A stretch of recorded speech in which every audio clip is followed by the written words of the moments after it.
नमस्कार दोस्तों, स्वागत है आपके यूट्यूब चैनल एग्जाम स्टडी में। इस वीडियो में उपराष्ट्रपति से संबंधित जितने भी पॉइंट्स हैं वो सभी डिस्कस करेंगे। साथ साथ में जितने भी प्रीवियस ईयर क्वेश्चन पूछे गए हैं उन सब के बारे में विधिवत रूप से इस वीडियो में बात करेंगे। अगर आप लोगों ने इससे पहले वाला वीडियो यानी कि राष्ट्रपति का वीडियो और उससे पहले मूल अधिकार मूल कर्तव्य नीति निर्देशक तक, तो ये सभी वीडियो मैंने आपको चैनल पे उपलब्ध है। आप प्लेलिस्ट में जाइए, प्लेलिस्ट में आपको सभी यहाँ पे जितने भी क्लास हो चुके हैं उन सब के वीडियो प्राप्त हो जाएंगे। आप वहाँ से आसानी से देख लीजिए। उसी क्रम को आगे बढ़ाते हुए इस वीडियो में हम उपराष्ट्रपति के बारे में बात करेंगे, जिसमें सबसे पहले समझते हैं कि उपराष्ट्रपति के बारे में नोट्स क्या क्या है। तो सबसे पहले है कि भारत में उपराष्ट्रपति का पद अमेरिका के उपराष्ट्रपति के तर्ज पर बनाया गया है। तो कहाँ का? तो अमेरिका के उपराष्ट्रपति के तर्ज पर बनाया गया है।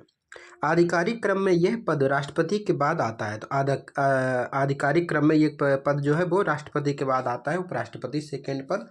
फिर है कि संविधान के अनुच्छेद 63 के अनुसार भारत का एक उपराष्ट्रपति होगा। तो संविधान के अनुच्छेद 63 63 या 63 के अनुसार भारत का एक उपराष्ट्रपति होगा, जो कि फिर है कि अनुच्छेद 64 के तहत उपराष्ट्रपति राज्यसभा का पदेन सभापति होता है। तो अनुच्छेद 64 के अनुसार या 64 के तहत उपराष्ट्रपति जो होता है वो राज्यसभा का पदेन सभापति होता है। जिस अवधि के दौरान उपराष्ट्रपति अनुच्छेद 65 के अधीन राष्ट्रपति के कृत्यों का निर्वहन करता है, उस दौरान वह राज्यसभा के सभापति के पद पर कर्तव्य का पालन नहीं करेगा। ये विशेषकर याद रखना कि किस अनुच्छेद में कहा गया है कि उपराष्ट्रपति अगर राष्ट्रपति के कृत्यों का निर्वहन यानी कि राष्ट्रपति के रूप में काम कर रहा है तो उस समय वो सभा का सभापति नहीं होगा, तो राज्यसभा का सभापति नहीं रहेगा। तो ये चीज़ अनुच्छेद 65 में विस्तृत है। फिर है कि अनुच्छेद 97 के अधीन सभापति को संदेय वेतन भत्ते का हकदार नहीं होगा। तो सभापति के रूप में उसको वेतन और भत्ते 97 के तहत नहीं दिए जाएंगे। तो ये चीज़ याद रखना। भारत के उपराष्ट्रपति का चुनाव संसद के दोनों सदनों के निर्वाचित और तो उपराष्ट्रपति का चुनाव जो है वो संसद के दोनों सदनों के निर्वाचित और मनोनीत दोनों सदस्यों को द्वारा किया जाता है, जबकि राष्ट्रपति में मनोनीत वाले नहीं शामिल होते। ये चीज़ याद रखना यहाँ पे। लेकिन दोनों सदनों के जो है लोकसभा और राज्यसभा दोनों सदनों के केवल सभी सदस्य यानी कि निर्वाचित भी और मनोनीत भी दोनों सदस्य जो कि भाग लेते हैं। अनुच्छेद 66(1) के अनुसार उपराष्ट्रपति का निर्वाचन अनुपातिक प्रतिनिधित्व पद्धति के अनुसार एकल संक्रमणीय मत द्वारा होता है तथा ऐसे निर्वाचन में मतदान गुप्त होता है। ये अनुच्छेद 66 के 1 में वर्णित है। नेक्स्ट है कि अनुच्छेद 66 के 3 के तहत उपराष्ट्रपति पद के लिए योग्यता भारत का नागरिक हो। क्या क्या योग्यताएं हैं? कि वो भारत का नागरिक हो, 35 वर्ष की आयु पूरा कर चुका हो तथा राज्यसभा सदस्य निर्वाचित होने के लिए योग्य हो। तो ये सब चीज़ें जो है वो उपराष्ट्रपति के लिए प्रावधान है 66 के 3 में कि योग्यता के बारे में। उपराष्ट्रपति की योग्यता के बारे में 66 के 3 में योग्यताएं क्या क्या होनी चाहिए? वह भारत का नागरिक हो, 35 वर्ष की आयु पूरा कर चुका हो और राज्यसभा सदस्य निर्वाचित होने के लिए योग्य हो, जिसका उल्लेख किया गया है। भारत के उपराष्ट्रपति को राज्यसभा के सभापति पद के लिए वर्तमान में 4 लाख रुपए प्रतिमाह वेतन 2018 के संसद के संशोधन अधिनियम के तहत 1 जनवरी 2016 से प्रभावी दिया जाता है। तो वेतन कितना मिलता है? 4 लाख रुपए प्रतिमाह। फिर है कि उपराष्ट्रपति के लिए वेतन नहीं प्राप्त होता है। तो उपराष्ट्रपति के लिए तो वेतन नहीं प्राप्त होता है, बल्कि ये राज्यसभा के सभापति के रूप में होता है। तो इनको जो उपराष्ट्रपति के लिए वेतन नहीं दिया जाता है, इनको दिया जाता है कि ये सभापति के रूप में, ठीक है। तो राज्यसभा के सभापति के रूप में इनको 4 लाख का वेतन दिया जाता है।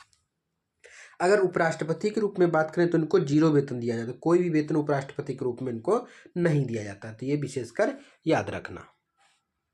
नेक्स्ट है कि अनुच्छेद 67 के अनुसार 67 के अनुसार उपराष्ट्रपति का कार्यकाल पद ग्रहण करने की तारीख से 5 वर्ष। तो अनुच्छेद 67 में क्या है? तो उपराष्ट्रपति के कार्यकाल की बात कही गई है, जो कि 5 वर्ष का इनका कार्यकाल होता है।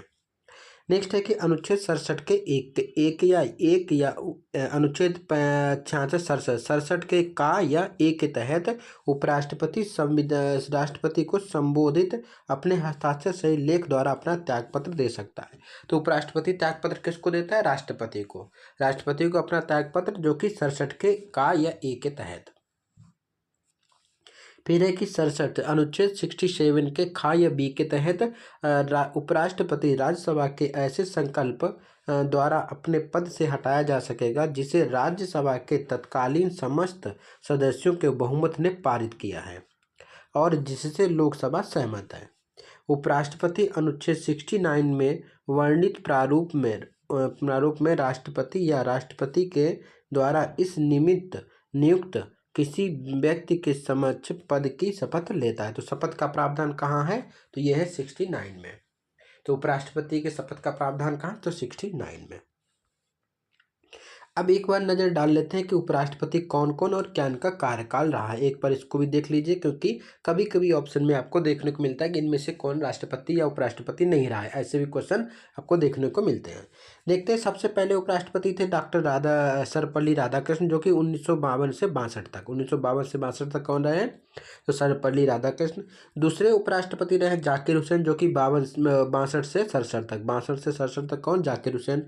तीसरे उपराष्ट्रपति बीबी गिरी, जो कि 67 से 69 तक 67 से 69 तक बीबी गिरी। चौथे हैं गोपाल स्वरूप पाठक का कार्यकाल रहा है 69 से लेकर 74 तक। नेक्स्ट है कि बीडी जत्ती का जो उपराष्ट्रपति के रूप में कार्यकाल रहा है 74 से 79 तक। फिर है कि एम हिदायतुल्ला, जो कि एक न्यायमूर्ति थे। तो एम हिदायतुल्ला का रहा है 79 से 84 तक। फिर है कि आर वेंकट रमन का जो है वो 84 से लेकर 87 तक। उसके बाद शंकर दयाल शर्मा का रहा है 87 से 92, शंकर दयाल शर्मा 92 तक, 87 से 92। के आर नारायणन का रहा है 92 से 97 के आर नारायणन। फिर है कि डॉक्टर के कृष्णकांत का 97 से 2002। नेक्स्ट है कि भैरव सिंह शेखावत, तो भैरव सिंह शेखावत का रहा है 2002 से 2007। उसके बाद में मोहम्मद हामिद अंसारी का 2007 से 17। उसके बाद एम वेंकैया नायडू, जो कि 17 से 22। तो 17 से 22 रहा है एम वेंकैया नायडू। और वर्तमान में 14वें कौन है? तो ये है जगदीप धनखड़, यहाँ पर लिख लेना, जगदीप धनखड़, जो कि 22 से अब तक जगदीप धनखड़ है। अभी वर्तमान में उपराष्ट्रपति कौन है या सभापति कौन है? तो जगदीप धनखड़। तो ये तो इसके बारे में था। अब देखते हैं प्रीवियस ईयर जितने भी क्वेश्चन पूछेंगे उपराष्ट्रपति से उनको हम व्याख्यात्मक रूप से देखते हैं। यहाँ पे सबसे पहला प्रश्न है कि भारत के उपराष्ट्रपति का निर्वाचन एक निर्वाचक गण द्वारा किया जाता है जिसके सदस्य होते हैं। तो मैंने आपको बताया कि संसद के दोनों सदन के सभी सदस्य या मनोनीत और निर्वाचन दोनों। तो यहाँ पे आपका बी आंसर सही हो जाएगा, संसद के दोनों सदनों के सभी सदस्य।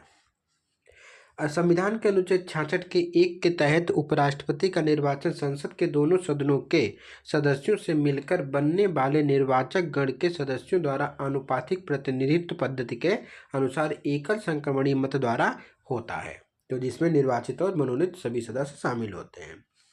नेक्स्ट है कि भारत के उपराष्ट्रपति निर्वाचित होते हैं। तो भारत के उपराष्ट्रपति निर्वाचित होते हैं संसद के दोनों सदनों के सदस्यों के द्वारा। नेक्स्ट क्वेश्चन है कि भारत के उपराष्ट्रपति का चुनाव किस तरह होता है? तो भारत के उपराष्ट्रपति का चुनाव लोकसभा राज्यसभा को सीधे सांसदों द्वारा चुनाव से होता है। नेक्स्ट क्वेश्चन है कि निम्नलिखित में से कौन उपराष्ट्रपति का निर्वाचन करता है? तो इनमें से कौन उपराष्ट्रपति का निर्वाचन करता है? तो लोकसभा के सदस्य और राज्यसभा के सदस्य, जबकि विधान परिषद और विधानसभा के सदस्य उपराष्ट्रपति के निर्वाचन में शामिल नहीं होते हैं। जबकि विधानसभा के सदस्य राष्ट्रपति के चुनाव में शामिल होते हैं, लेकिन उपराष्ट्रपति के में ये भी शामिल नहीं होते हैं। और विधान परिषद के सदस्य जो कि दोनों में शामिल नहीं होते हैं। यहाँ पे अगर हम उपराष्ट्रपति के बारे में बात करते हैं तो उपराष्ट्रपति के बारे में लोकसभा के सदस्य और राज्यसभा के सदस्य शामिल होते हैं, जो कि मनोनीत और निर्वाचित दोनों होते हैं। नेक्स्ट प्रश्न की ओर बढ़ते हैं। नेक्स्ट प्रश्न है कि निम्नलिखित कथनों पर विचार कीजिए। इन कथनों में से कौन सा कथन सही है? इन कथनों में से बताना है कौन सा कथन सही है। पहला है कि राष्ट्रपति की तरह उपराष्ट्रपति का चुनाव भी अप्रत्यक्ष होता है, बिल्कुल सही है। ये भी अप्रत्यक्ष रूप से होता है, बिल्कुल सही है। दूसरा है कि राज्य की विधायिकाओं के सदस्य दोनों के चुनाव में महत्वपूर्ण भूमिका निभाते हैं, गलत है, क्योंकि राज्य की विधायिकाओं के सदस्य जो हैं वो केवल राष्ट्रपति के चुनाव में भूमिका निभाते हैं, उपराष्ट्रपति के चुनाव में भूमिका नहीं निभाते। ये विशेषकर याद रखना। तो यहाँ पे आपका केवल एक ही सही हो जाएगा। डिस्क्रिप्शन देख लेते हैं इसका। राष्ट्रपति की तरह उपराष्ट्रपति का चुनाव भी अप्रत्यक्ष होता है। इनके चुनाव में जनता प्रत्यक्ष भाग नहीं लेती है। राष्ट्रपति के चुनाव में लोकसभा, राज्यसभा और राज्य विधानसभा तथा दिल्ली तथा पुदुचेरी विधानसभा के निर्वाचित सदस्य शामिल होते हैं। जबकि जबकि उपराष्ट्रपति के चुनाव में लोकसभा तथा राज्यसभा के निर्वाचित तथा मनोनीत दोनों ही सदस्य भाग लेते हैं। फिर है कि राष्ट्रपति उपराष्ट्रपति दोनों का निर्वाचन आनुपातिक प्रतिनिधित्व पद्धति के अनुसार एकल संक्रमणीय मत द्वारा होता है तथा ऐसे निर्वाचन में मतदान गुप्त होता है। इस प्रकार कथन एक सही है, कथन दूसरा गलत है। नेक्स्ट क्वेश्चन है, दिए गए कथन दिए दो वक्तव्य दिए गए हैं, एक कथन ए है तो दूसरा कथन कारण आर है। कथन है कि पहला कथन है कि कोई व्यक्ति उपराष्ट्रपति निर्वाचित होने का पात्र तभी होगा जब वह राज्यसभा का सदस्य होने के लिए आरित हो। तो बिल्कुल सही है, उसे राज्यसभा सदस्य होने के लिए आरित हो तभी वो उपराष्ट्रपति निर्वाचन का पात्र होगा। दूसरा है कारण है कि उपराष्ट्रपति राज्यसभा का पदेन सभापति होता है। हाँ, ये भी बात सही है कि उपराष्ट्रपति जो होता है जो कि राज्यसभा का पदेन सभापति होता है, तो इसीलिए दोनों कथन सही है और स्पष्टीकरण भी बिल्कुल सही हो रहा है यहाँ।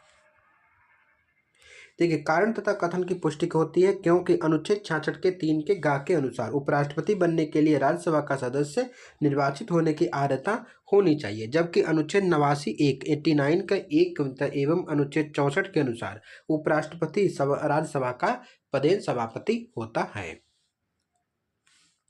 नेक्स्ट है कि राज्यसभा का सभापति कौन होता है? तो उपराष्ट्रपति। राज्यसभा का सभापति कौन होता है? उपराष्ट्रपति। आपको बताना है कि राज्यसभा का सभापति कौन हो, तो उपराष्ट्रपति। अब ये किस आर्टिकल में है तो ये आपको बताना है। मैंने अभी जस्ट आपको बताया हुआ है ऊपर कि किस आर्टिकल में है ये प्रावधान। नेक्स्ट है कि राज्यसभा का पदेन अध्यक्ष होता है तो उपराष्ट्रपति। राज्यसभा का पदेन अध्यक्ष कौन होता है? तो उपराष्ट्रपति। नेक्स्ट है कि कौन सा कथन गलत है, कौन सा कथन असत्य पूछ रहा है यहाँ। तो राष्ट्रपति पद के लिए प्रत्याशी की आयु कम से कम 35 वर्ष होनी चाहिए, बिल्कुल सही है। उपराष्ट्रपति राज्यसभा का सभापति बनता है, ये भी सही है। उपराष्ट्रपति का चुनाव भारत का राष्ट्रपति करता है, ये बिल्कुल गलत है क्योंकि इनका चुनाव अप्रत्यक्ष रूप से होता है। चौथा है कि भारत के प्रथम राष्ट्रपति राजेंद्र प्रसाद थे, तो ये आपका सही है। यहाँ पे आपका सी आंसर गलत है। संविधान के अनुच्छेद 66 के अनुसार उपराष्ट्रपति का निर्वाचन संसद के दोनों सदनों के सदस्यों द्वारा आनुपातिक प्रतिनिधित्व पद्धति के अनुसार एकल संक्रमणीय मत प्रणाली द्वारा होता है। अन्य तीनों कथन सही है और सी कथन गलत था। नेक्स्ट है कि उपराष्ट्रपति से संबंधित निम्नलिखित में से कौन सा कथन गलत है या सही नहीं है, इसको बोलते हैं गलत है। ठीक है, सही नहीं का मतलब होता है गलत है। यहाँ पे देखना है उपराष्ट्रपति के बारे में कौन सा कथन गलत है। पहला है कि उपराष्ट्रपति बनने के लिए व्यक्ति के पास जनता के सदन के सदस्य निर्वाचित होने की योग्यता है। तो यहाँ क्या बोला? जनता के सदन। जनता के सदन का मतलब हो गया लोकसभा, तो आपका ये गलत हो जाएगा।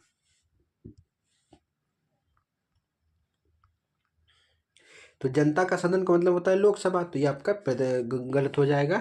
दूसरा है कि किसी राज्य की विधायिका का सदस्य इस पद के लिए उम्मीदवार हो सकता है, बिल्कुल हो सकता है, कोई इसमें बुरा नहीं है, हो सकता है। तीसरा है कि उपराष्ट्रपति का पद का कार्यकाल उतना ही होता है जितना कि राष्ट्रपति का। हाँ, 5 वर्ष का होता है, विशेषकर 5 वर्ष का होता है, ये भी आपका सही है।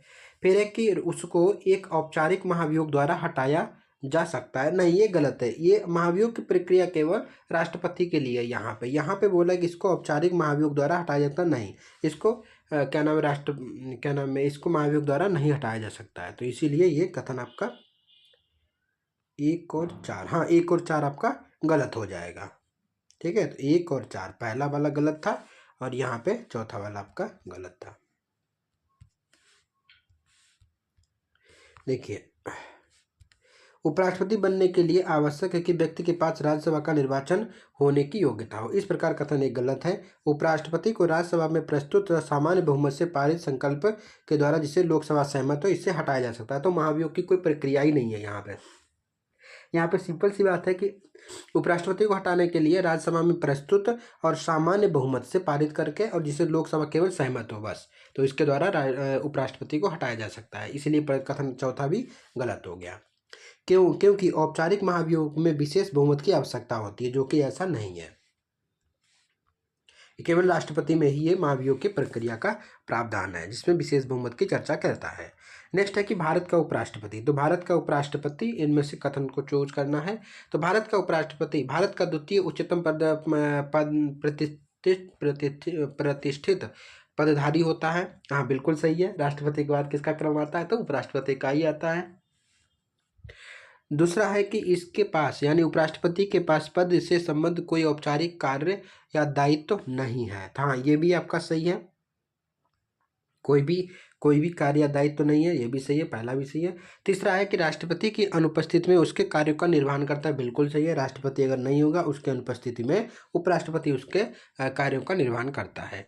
नेक्स्ट है कि राष्ट्रपति की पदत्याग, राष्ट्रपति अगर पदत्याग कर दे, अगर अपदस्थीकरण हो जाए, अगर मृत्यु के चलते अगर राष्ट्रपति की मृत्यु हो जाए और तो राष्ट्रपति के रूप में कार्य करेगा उपराष्ट्रपति। बिल्कुल सही। तो ये आपके चारों कथन ही सही थे उपराष्ट्रपति के बारे में, तो सभी कथन इसके सही होंगे।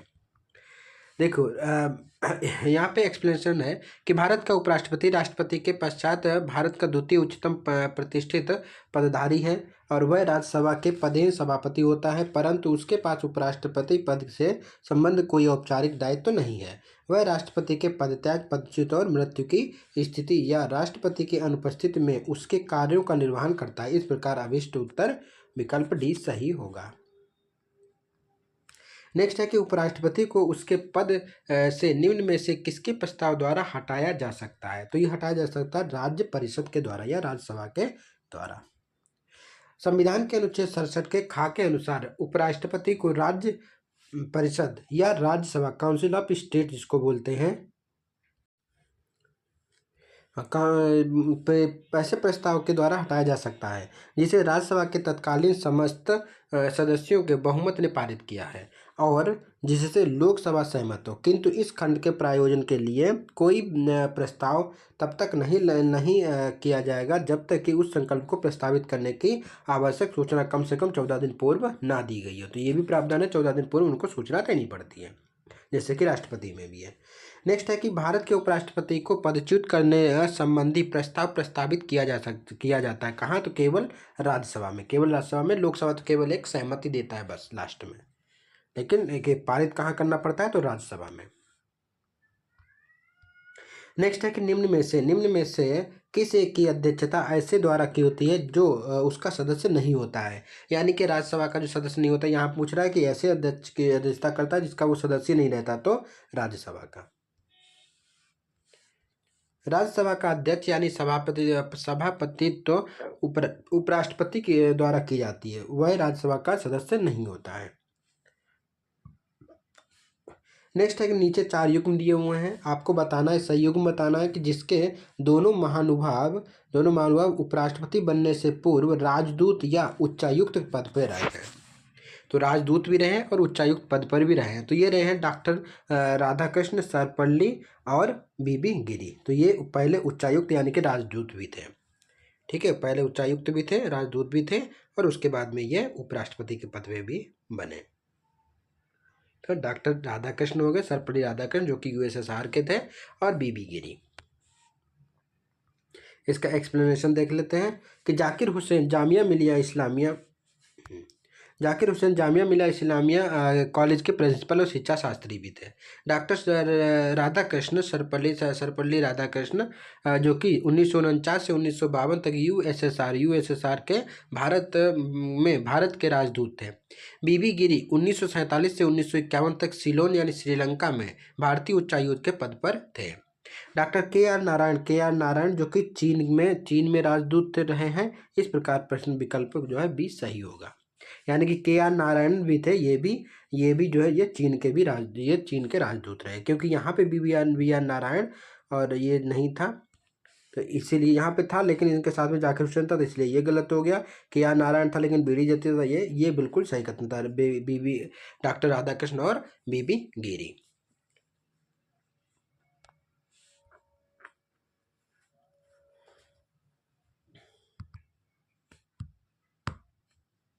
नेक्स्ट क्वेश्चन देखते हैं। नेक्स्ट क्वेश्चन है कि निम्नलिखित कथनों में से किस किसने भारत के उपराष्ट्रपति का पद संभाला है। तो भारत के उपराष्ट्रपति का पद संभाला है किस किसने, तो मोहम्मद हिदायतुल्लाह और शंकर दयाल शर्मा, तो ये दोनों उपराष्ट्रपति रहे हैं। तो 1 और 4 इसका कथन भी सही होगा।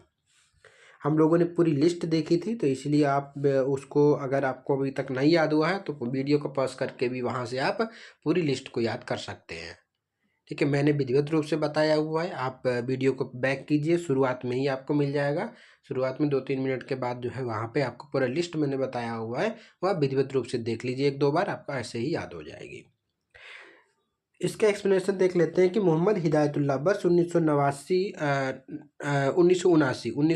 से 84, 79 से 84 के मध्य, तथा डॉक्टर शंकर दयाल शर्मा 87 से 92 के मध्य भारत के उपराष्ट्रपति रहे, जबकि फखरुद्दीन अली अहमद तथा नीलम संजीवा रेड्डी भारत के उपराष्ट्रपति नहीं रहे। इन्होंने सीधे भारत के राष्ट्रपति का पद सुशोभित किया। नेक्स्ट है कि निम्नलिखित कथनों में से कौन सही नहीं है। तो इनमें से कौन सा कथन सही नहीं है ये आपको बताना है। पहला है कि संविधान संशोधन विधेयक संसद के दोनों सदनों द्वारा अलग अलग विशेष बहुमत से पारित होना चाहिए। तो संविधान संशोधन विधेयक है वो संसद के दोनों सदनों द्वारा अलग अलग विशेष बहुमत से पारित होना चाहिए, ये कथन। दूसरा है कि सर्वोच्च न्यायालय में संविधान संबंधी मामलों की सुनवाई कम से कम 5 न्यायाधीशों द्वारा की जाती है, ये सही है। फिर तीसरा कथन है, दोनों सही थे। तीसरा है कि प्रेस की स्वतंत्रता मूलाधिकार वाक स्वतंत्रता और अभिव्यक्ति स्वतंत्रता में शामिल है, ये भी सही है। जाकिर हुसैन भारत के प्रथम उपराष्ट्रपति थे, आपको बताया कि जाकिर हुसैन नहीं थे, प्रथम उपराष्ट्रपति कौन थे, तो डॉक्टर सर्वपल्ली राधाकृष्ण जो कि प्रथम उपराष्ट्रपति थे, इसीलिए ये कथन गलत हो जाएगा। प्रश्नगत डी सही नहीं है, क्योंकि भारत के प्रथम उपराष्ट्रपति जाकिर हुसैन नहीं बल्कि एस राधाकृष्णन थे, जो वर्ष 1952 से 62 तक इस पद पर रहे। जाकिर हुसैन भारत के द्वितीय उपराष्ट्रपति व्यक्ति अनुसार रहे, जो कि 13 मई 1962 से लेकर 12 मई 1967 तक इस पद पर सुशोभित रहे। नेक्स्ट है कि मोहम्मद हामिद अंसारी भारत के उपराष्ट्रपति के रूप में क्रमांक क्या है। तो मोहम्मद हामिद अंसारी का 12 नंबर का क्रमांक है। उसके बाद 13वां अगर पूछेगा तो 13वां वेंकैया नायडू, और 14वां अभी वर्तमान में कौन है तो जगदीप धनखड़। वर्तमान में 14वें उपराष्ट्रपति कौन है तो जगदीप धनखड़, उनका विशेषकर याद रखिए, क्योंकि क्रम ऐसे पूछा जाता है। नेक्स्ट, हाँ, इसका एक्सप्लेनेशन ये दिया हुआ है कि मोहम्मद हामिद अंसारी जो थे भारत के उपराष्ट्रपति के रूप में व्यक्ति के अनुसार क्रमांक 12वां था इनका। तो इस प्रकार से उपराष्ट्रपति के बारे में जितने भी पॉइंट्स थे और जितने भी क्वेश्चन आ सकते हैं या आए हुए हैं, उन सब की बात मैंने इस वीडियो में कर ली है।